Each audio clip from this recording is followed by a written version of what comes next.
আগামী বাংলাদেশ কখনোই ঋণ খেলাপিদের হাতে উঠাই দিব না। আগামী বাংলাদেশ ব্যাংক ডাকাতদের হাতে তুলে দিব না। ব্যাংক ডাকাতদের জন্য, ঋণ খেলাপির জন্য এই বাংলাদেশের প্রতি ইঞ্চি মাটিকে আমরা জাহান্নাম বানাই ফেলবো। এই ঋণ খেলাপিরা ব্যাংকের থেকে ঋণ নিয়ে বিদেশে পাচার করে তাদের পরিবারের জন্য বিদেশে সেফ হেভেন এবং বেগম পাড়া বানায়। আর আমাদের দেশের তরুণ প্রজন্ম কর্মসংস্থানের অভাবে কি নিদারুণ করুণ জীবন যাপন করে।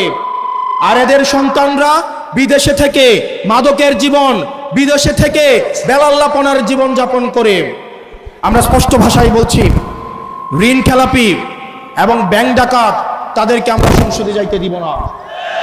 প্রিয় বাউফলবাসী, এই তরুণ প্রজন্মের রক্তকে বারবার ব্যবহার করে শাসক গোষ্ঠী বারবার ক্ষমতায় গিয়েছে। এই তরুণ প্রজন্মের রক্ত, এই রক্ত মাখা ক্ষমতা, রক্ত মাখা গদি এই শাসক প্রজন্মের অনেক পছন্দের। আমরা এতদিন শুধু রক্ত দিয়েছি, এখন থেকে আমরা পলিসি নির্ধারণে অংশগ্রহণ করব। অতীতে যেটা হতো, সংসদে গিয়ে মানুষ চুরি করত, সংসদ সদস্যরা সংসদে যাওয়ার পরে চোর হতো, টেন্ডারবাজ হতো, লাইসেন্স নিজের নামে নিয়ে চুরি করত। আর এইবার দেখলাম একটা দলের ৪৫ জন চোরকে আবার সংসদে ঢুকাচ্ছে। সংসদে যাওয়ার আগেই তারা ডাকাত হয়ে যাচ্ছে। আবার ইলেকশন কমিশন হেসে হেসে বলছে, মনে কষ্ট নিয়ে তাদেরকে যেতে দিলাম।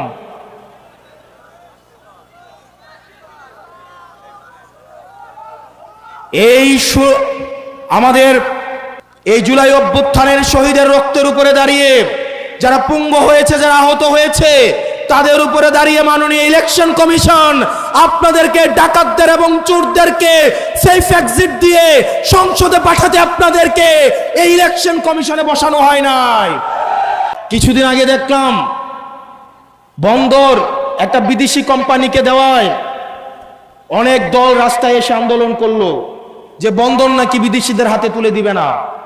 অথচ আমরা দেখলাম 138 বছরের শ্রেষ্ঠ 138 বছরের মধ্যে সবচেয়ে বেশি বন্দরে এই বছর ইনকাম হয়েছে। আপনারা বন্দর বিদেশিদের হাতে তুলে দিবেন না, কিন্তু প্রবাসীদেরকে এনে আপনারা সংসদে ঢুকাবেন। এই মুনাফিকে আপনারা নিয়ে কিভাবে ঘুমান? এই প্রবাসীরা এখন সুযোগ আসছে, বাংলাদেশে আসছে। আবার যদি দেখে নির্বাচন উত্তর দক্ষিণ, তাদের যে পাসপোর্ট আছে সেটা নিয়ে আবার বিদেশে পালাবে। এই দেশের ভূমিপুত্ররাই এই দেশ শাসন করবে, কোন প্রবাসী এসে এই দেশ শাসন করতে পারবে না। যে বাংলাদেশের রক্তের সাথে, বাংলাদেশের মাটির সাথে, পানির সাথে, জনগণের সাথে যার কোনো সম্পর্ক নাই, বাংলাদেশের জনগণের নীতি নির্ধারণীতে এই প্রবাসীদেরকে, এই বিদেশিদেরকে তাদেরকে কোনো জায়গা দেওয়া হবে না। প্রিয় বাউফল, গত বছর এসে দেখলাম একটা তরমুজের একটা ট্রাক যদি ঢাকায় পাঠাইতে হয় সেখানেও চাঁদা দিতে হয়। ধান যদি ঢাকায় পাঠাইতে হয় সেখানেও চাঁদা দিতে হয়। একটা সিনজিওয়ালা সারাদিন 500 টাকা ইনকাম করে সেখান থেকেও চাঁদা দিতে হয়। একটা ঝালমুড়িওয়ালা ঝালমুড়ি বিক্রি করে 300-400 টাকা ইনকাম করে সেইখানেও চাঁদা দিতে হয়। মসজিদ কমিটিগুলোকেও নিয়ন্ত্রণ করেছে, স্কুল কমিটিগুলোকেও দখল করেছে, মাদ্রাসাগুলোকেও দখল করেছে। এই চাঁদাবাজদেরকে আগামী নির্বাচনে 12 তারিখ ভোটের মধ্য দিয়ে আমরা তাদেরকে রেড কার্ড দেখাবো ইনশাল্লাহ। এবং এই ফেসিবাদ লড়াইয়ের আপনারা যে বাউফলের মানুষ হচ্ছেন, আপনাদের গুড লাক। কারণ বাউফল আপনারা এমন একজনকে পেয়েছেন, তাকে যদি আপনারা হারান, তার বাউফলকে প্রয়োজন নাই, কিন্তু বাউফলের জন্য মাসুদ ভাইয়ের প্রয়োজন। কাগজ কলম সেরাই বাবা করে মাস্টারি আমার দয়াল বান্দারি। কাগজ কলম সেরাই বাবা করে মাস্টারি, কাগজ কলম সেরাই বাবা করে মাস্টারি, বাবা দয়াল বান্দারি। বাছু আনসারি কয় অল্প দিনে তোর কপালে ঘুরি রে, কপালে। আমি তো আলোচনা শুরু করিনি ভাই, এইরকম যদি ঘন্টাখানি আলোচনা করি শোনার জন্য রাজি আছেন তো? হাত তুলে দেখান তো দেখি, রাগ করবেন কারা কারা? না যারা হাত তুলছেন মোহাব্বতে তুলছেন হুজুর তুলছে তাই, আর যারা তোলেন নাই বুঝে তোলেন নাই, অতএব দুই দলই ঠিক আছে। জোরকান মারহাবা। আমার ভাইরা মুসলমান ভাইরা, আল্লাহর হাবিবের প্রিয় উম্মতেরা ভালো করে লক্ষ্য করে শুনুন, আমলে নিয়তে বদন শুনতে হবে। আল্লাহ কোরআন কারীমের মধ্যে ৮০ থেকে ৮২ জায়গা বললেন ওয়াকিমুস সালাত, নামাজ কায়েম করো, ওয়াতুজ যাকাত, যাকাত আদায় করো, কুতিবা আলাইকুমুস সিয়াম, রমজান মাস আসতে রোজা রাখো। এ কথা কার? আল্লাহ। নামাজের কথা ৮০ থেকে ৮২ জায়গা বললেন, যাকাতের কথা বাদান ৩০ জায়গা। আর কোন জ্ঞানে আপনি নামাজ ছাড়িয়ে দিয়ে মাথায় রাখছেন বাদান বড় বড় চুল, ওই লোকটা করতেছে বাদান ভুল, নামাজ নাই রোজা নাই, বান্দারি বাদান গজল গায় আর কয় বাবা বান্দারি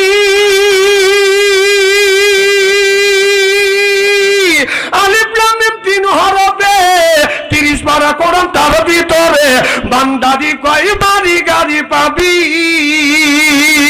ও যে বান্দারি করিলে দোয়া সিথায় যাবা চাকরি পাবা, কাগজ কলম সেরাই বাবা করে মাস্টারি, আমার দয়াল বান্দারি কাগজ কলম সেরাই বাবা করে মাস্টারি, কাগজ কলম সেরাই বাবা করে মাস্টারি, বাবা দয়াল বান্দারি। বাছু আনসারি কয় অল্প দিনে তোর কপালে ঘুরি রে, কপালে ওরিয়ালে বাংলাদেশ, শাহমুদ্দমের বাংলাদেশ, সৈয়দুল্লাহ বাংলাদেশ, খানজাহানের বাংলাদেশ, আল্লাহর ওলিরা জমিনের বুকে এসে বুকের তাজা রক্ত পুলঙ্কিত করে দিয়ে এরপর ইসলামের কথা উদ্দিন করেছে। চিল্লা বলো ঠিক কিনা? 70 বন্দেগী যদি করতে পারি, আল্লাহ বলেছেন ফাদখুলি ফি ইবাদি, ও দুনিয়ার মানুষেরা তোমরা যদি ইবাদত করতে পারো, ইবাদতের মধ্যে নামাজ আছে, রোজা আছে, হজ আছে, যাকাত আছে, কোরবানি আছে, ভালো ভালো কাজ এই ইবাদতের মধ্যে আল্লাহ ঢুকা দিচ্ছে। আল্লাহ বলেন এই ইবাদত যদি করতে পারো ওয়াদখুলি জান্নাতি, আল্লাহ কয় তুমি ইবাদত করবে তুমি জান্নাত দিব আমি। জোরে কোন সুবহানাল্লাহ। আমার ভাইরা, আমার মানুষটা যখন জান্নাতে যাবে একা একা জান্নাতে যাবে না, জোড়ায় জোড়ায় আল্লাহ জান্নাতে দিবে। সুবহানাল্লাহ, এটা জোরে কর। আমার ভাইরা আমার, আল্লাহ যখন বলবে বান্দা তুমি ইবাদত করছো এই জন্য আমি আল্লাহ তোমাকে জান্নাতে দিচ্ছি, জান্নাতের এই রকম একটা বাদান টিকিট ধরা দিবে, বান্দাতে টিকিট নিয়ে জান্নাতের দরজার সামনে গিয়ে দাঁড়াইবে, ঘুরিয়া দাঁড়াইয়া বলবে আল্লাহ আমি তোমার জান্নাতে যাব না। আল্লাহ বলে বান্দা কেন তুমি আমার জান্নাতে যাবা না? বান্দা বলবে আল্লাহ তুমি না বললেছো ইন্নাল্লাহা ওয়াদাকুম ওয়াদাল হক, আল্লাহ তুমি বলেছো তোমার এক একটা বান্দাকে আপনার তোমার বান্দা যখন জান্নাতে যাবে একা একা জান্নাতে যাবে না, জোড়ায় জোড়ায় জান্নাতে যাবে। আল্লাহ এই পৃথিবীর নারী পুরুষ তুমি জোড়ায় জোড়ায় বানাইছো, আল্লাহ জান্নাতে দিবে তুমি জোড়ায় জোড়ায়। আল্লাহ আমি আমার তোমার জান্নাতে যাব না। আল্লাহ কয় তোমার জোড়া কে? এবার বান্দা বলবে আল্লাহ আমার জোড়া হলো আমার বিবি। সুবহানাল্লাহ, জোড়া কয় যার যার বিবি তার তার জোড়া, কথা কয় না যার যার বিবি তার তার। না না, আপনারা উত্তর দিচ্ছেন না, তাতে বোরা দিচ্ছে আর একটা বেয়া জোড়া ঢুকছে, সেটা হলো পরকীয়া। কথা বল না কে? ঠিক দেখছেন কি কয় চেয়ারম্যান ভাই? আল্লাহ রে ডাকাত কয় কি কয় ঠিক। মারহাবা কে সরকন? আমি চেয়ারম্যান বললাম না, উনি চেয়ারম্যান হবে, আমি দোয়া করলাম। আমিন কোন সরকন? আমিন। আমার ভাইরা, এই মুসলমান ভাইরা, আল্লাহ হাবিবের প্রিয়মতেরা ভালো করে লক্ষ্য করে শুনুন, আমলে নিয়েতে যখন শুনতে হবে। আল্লাহ বলবে বান্দা তোমার জোড়াকে বলে আল্লাহ আমার যে বিবি আমার জন্য কষ্ট করছে, যে বিবি আমার জন্য রান্না করছে, যে বিবি শীতের দিনে আমি শীতের দিনে ঠান্ডা পানিতে গোসল করতে পারি নাই, আমার বিবি আপনার ওই যে পানি বয়েল করে দিয়ে আমাকে গোসল পর্যন্ত করা দিয়েছে।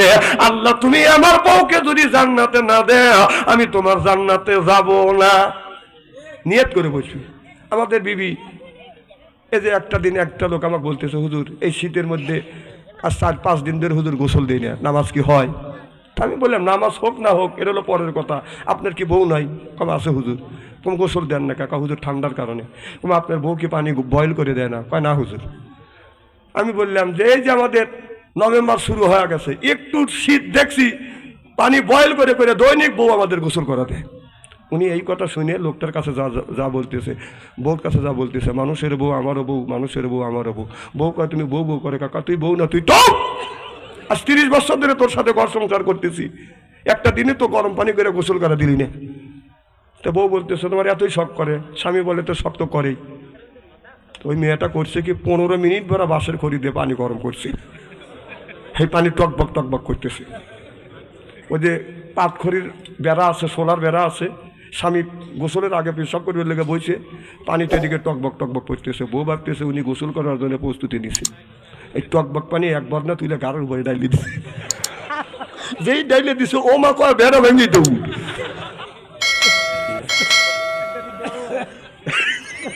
না না, নেকি আছে, মানুষ মেরে নেকি কামে করা লাগবে নাকি? তাহলে আদে দেখা লাগে যে এই লোকটার কাজ ছবি কি ছবি না। উনি দৌড়ে শুনে আর এক বদনা পানি তুলে বলতেছে দৌড়ো ক্যাশ তোমার গোসল করে দিই। এদিকে পিঠের চামড়া নাকি, মা স্বামী গোসল করা দিও।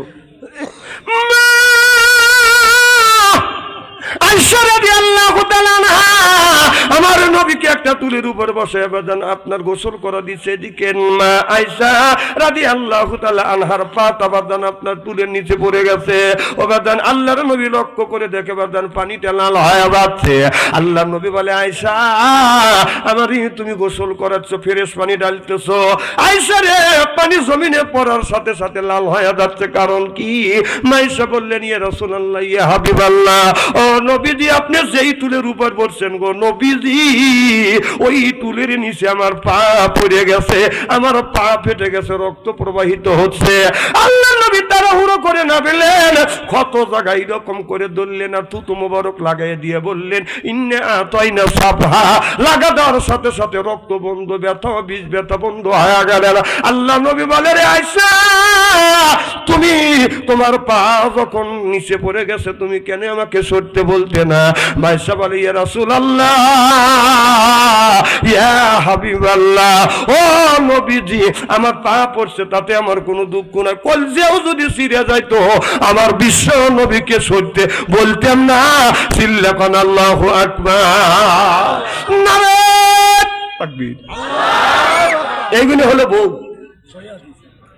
আহা, নবীর স্ত্রী তারা তো এমনি জান্নাতি, সুবহানাল্লাহ তো জোরকম।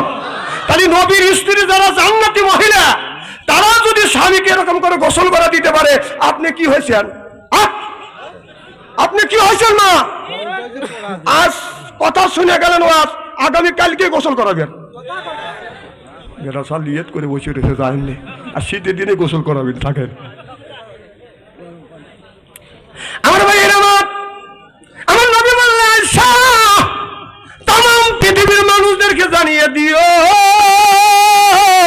আয়েশা তাম পৃথিবীর নারীদেরকে জানিয়ে দিও, কোন নারী যদি কোন স্ত্রী যদি তার স্বামীকে যদি গোসল করা দেয়, স্বামীর শরীরে এক ফোঁটা যখন আপনার ওই পানি পড়বে, এক ফোঁটা পানির কারণে আল্লাহ একটা নেকি দিয়ে দিবে। আর বিবি যদি স্বামীর শরীরে গোসলের সময় যদি এক ফোঁটা পানি দেয়, এই পানিটা স্বামীর সর্ব শরীর থেকে বায়া যখন জমিনে পড়বে, পড়ার সাথে সাথে এক ফোঁটা পানিতে আল্লাহ 10টা করে নেকি দিয়ে দিবে। চিল্লাখান আল্লাহু আকবার। মা বোনদের বলবো, মা খালি নামাজ পড়ে জান্নাতে যাওয়া সম্ভব হবে না, রোজা রাখা শুধু জান্নাতে যাওয়া সম্ভব হবে না। আল্লাহর নবী আল্লাহ বলেছে স্বামীর খেদমত করা লাগবে, রাসূল বলছেন স্বামীর খেদমত করা লাগবে। আজকে আমাদের দেশের নারীরা স্বামীর খেদমত করে না, সংসার চালা পুরুষ জাতি, নারী লাগায় প্যাস, প্রত্যেক বাড়ি হয় গো খেলা আলি পারি সেরা ম্যাচ। কথা কি বুঝতেছেন?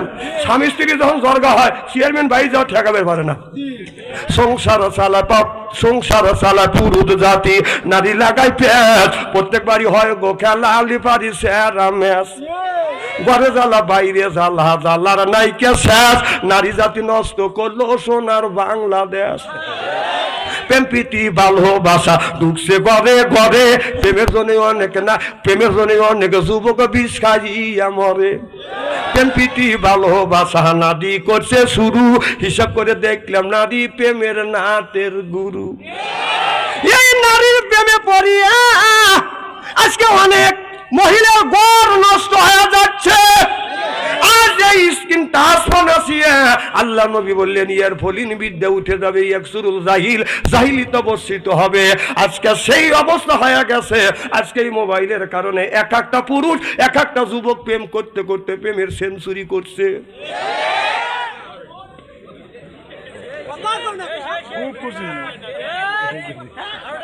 কথা কি আমি খারাপ বলতেছি নাকি? আমার ভাইরা আমার একটু ভালো করে লক্ষ্য করে শুনুন। আপনার লাইসেন্স ছাড়া গাড়ি, লাইসেন্স ছাড়া গাড়ি আর চরিত্রহীন নারী এক। লাইসেন্স ছাড়া গাড়ি আর চরিত্রহীন নারী, এরপরে বাজান টিকটক করা নারী আর নদীর কিনারে বাড়ি, আর হলো আপনার স্বামীর সাথে জর্গা করা নারী, আর খ্রিস্টানদের মুখের দাড়ি, এর মধ্যে বাদান কোনো বেশ কম না। আমার ভাইরা আমার, যদি বলতে পারেন হুজুর আপনি এই কথাটা ভালো করে ব্যাখ্যা দেন, আমি ব্যাখ্যা দেই। চরিত্রহীন নারী আপনার লাইসেন্সেরা গাড়ি যদি রাস্তা দিয়ে চলে বাদান পুলিশ ধরে, যতক্ষণ ঠিক কিনে ঠিক আপনার ওই চরিত্রহীন নারী এখন আছে আপনার 2 ঘন্টা পরে হবে আর একজনের। নদীর কিনারে বাড়ি, জর্গা করা নারী, কথা বুঝতেছেন না? আপনার টিকটক করা নারী আর নদীর কিনারে বাড়ি, যাদের নদীর কিনারে বাড়ি আছে এই বছর বাড়ি নদীতে আছে, পরের বছর নদীতে বাদন ভাঙিয়ে যায়। টিকটক করা নারী আজকে থাকে একজনের সাথে, কালকে আর একজনের সাথে চলে যায়, চিল্লাকন ঠিক কিনে। আর পুরুষের সাথে জর্গা করা বউ, হিন্দুদের দাড়ি, খ্রিস্টানের দাড়ি, এক বেলা আছে এই বেলা আছে ওই বেলা নাই, কাইতে ভালো গুণও নাই। কথা কম চরিত্রহীন জর্গা করা নারী এক। কথা কন। আজকে মা বোনেরা মাহফিলে নাই দেখে ওয়াজ করে জুত পেলে।